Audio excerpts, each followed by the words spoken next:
Good morning everyone! Na-bored po ako ngayon kaya bigla ko naisip kumuha ng video ngayon. Ganun. And yung topic na naisip kong i-discuss ngayon is about sa mga tita dyan na medyo pressured na. Yung mga napagsasabihan ng, uy, magjowa ka na, makunat ka.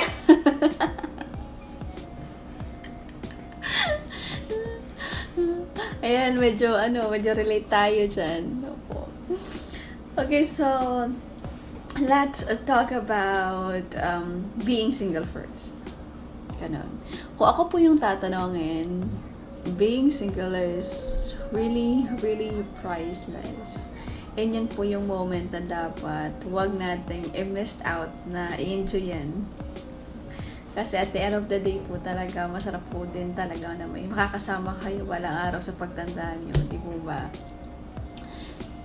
Ganon, so it's really priceless po talaga na maging single. You can do a lot of things na hindi mo magagawa kapag meron ka ng karelasyon. And in the future, pag may anak ka na, syempre, ang dami ng limitations. Katulad niya ng mga kaibigan ko, yung ako gusto ko mag-travel. Though na medyo introverted ako, ayoko na masyadong maraming tao sa paligid ko. I wanted to travel pa din naman or to go somewhere with my friends, ganon. Kailangan most of my friends na, ay, alanganin ako eh. Kasi pagalitan ako ni Jowa, pagalitan ako ng boyfriend ko. Kailang may ganito, may anak ako, ganito, ganyan. Ang dami na, sabi ko, hala, ako parang hindi ko pa talaga kaya ng ganyang life. Ang dami ko pang gusto sa life ko na gusto kong gawin. Marami pong mga nagsasabi na, ayan, kaya wala ka pang jowa hanggang ngayon kasi maka-standard ka wagas, kasi ang taas ng standards mo, ganun. Mga ganyang linyahan ba? And at some point, totoo po yun, totoo po. And people who have been single for a very long time created this higher standard when it comes to relationship.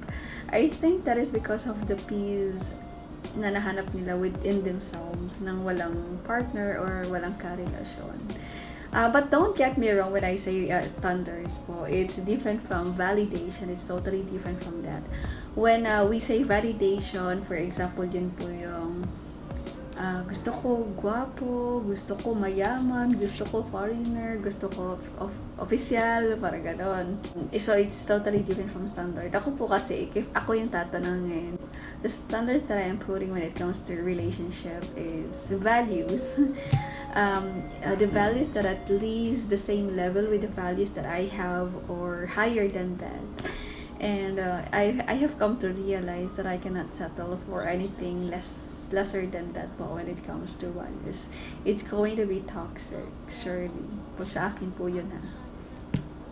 And that I'm actually basing with my own experiences po. And more stories about that. Actually waiting to share or tackle it with you later on. Medyo mahaba-haba lang po. And going back doon sa story doon sa pagiging single. That is also true po na it's extra hard for us to get into a new relationship or into relationship kapag medyo matagal-tagal na po talaga na single. It's because aside from the freedom that I was talking earlier, I think that is also because we have evaluated ourselves enough na kung ano ba talaga yung gusto namin.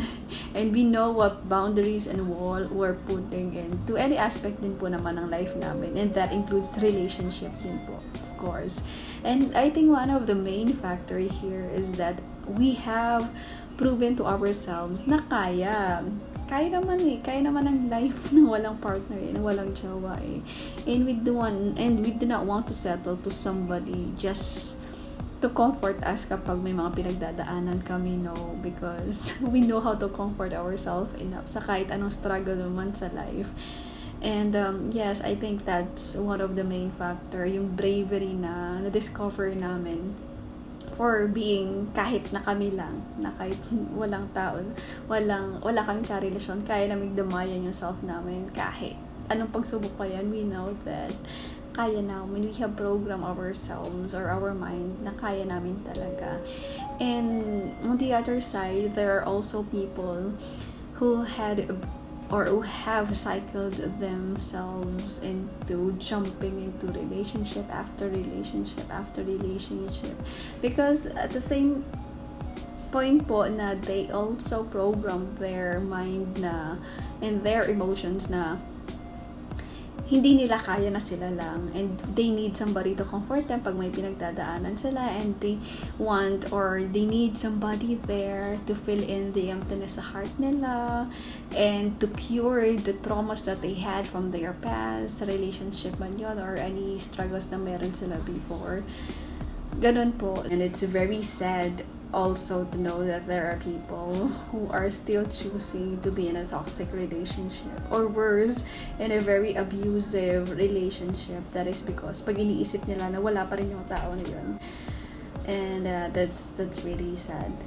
And but us being single, kahit matagal na po kaming single, we're not closing doors naman. Not closing doors. Yes, we're not closing doors. We're just waiting po. Lagay natin waiting. Or I think the best word to use is we are still observing din naman po around us. Medyo tumaas lang po yung standard na naibibigay namin po when it comes to that. Medyo nagiging hesitant po kami. Basta-basta lang po magpapasok ng kahit sino sa buhay namin because we do not want to ruin the peace that we have already created. Pinaghirapan po namin yon, and if we want somebody to get into our life, all we want from that person is to at least contribute peace po and happiness sa life namin. Contribute, but not to fill in. Ganun po. And of course, now we are enjoying our single life, and at the same time, piniprepare din po namin yung self namin to be deserving doon sa tao na hinihiling po namin kay God. Ganon. If you really believe in God, you have to believe that He has His perfect timing for everything. And naniniwala po ako doon. Medyo mataas yung standard na hinihingi ko kay God. And what I am actually doing it right now is to putting myself into the level of the standards na hinihingi ko din kay God. To be deserving din doon sa tao na hinihiling ko sa Kanya. And it takes a lot of effort po. And I'm really willing to do that because at the end of the day, I don't want to have somebody to fill in the gap or the emptiness na meron ako sa life ko.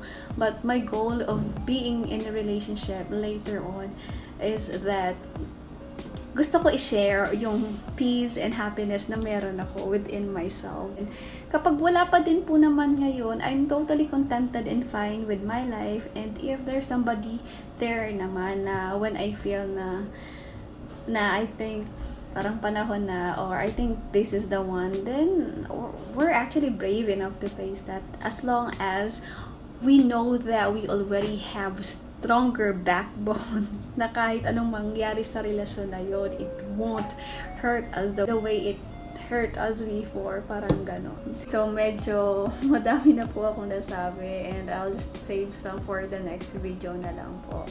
Alright, so lastly, sa lahat po na mga matagal ng single dyan or medyo nagkakaedad na single pa din, you don't have to worry and do not pressure yourself sa mga sinasabi ng tao sa inyo. And better to just take it constructively because I believe that they are just concerned about you because they have a different perspective when it comes to this, and we have to respect that. And that's true din naman po na masarap din naman po talaga yung buhay na magkaroon ka ng karelasyon.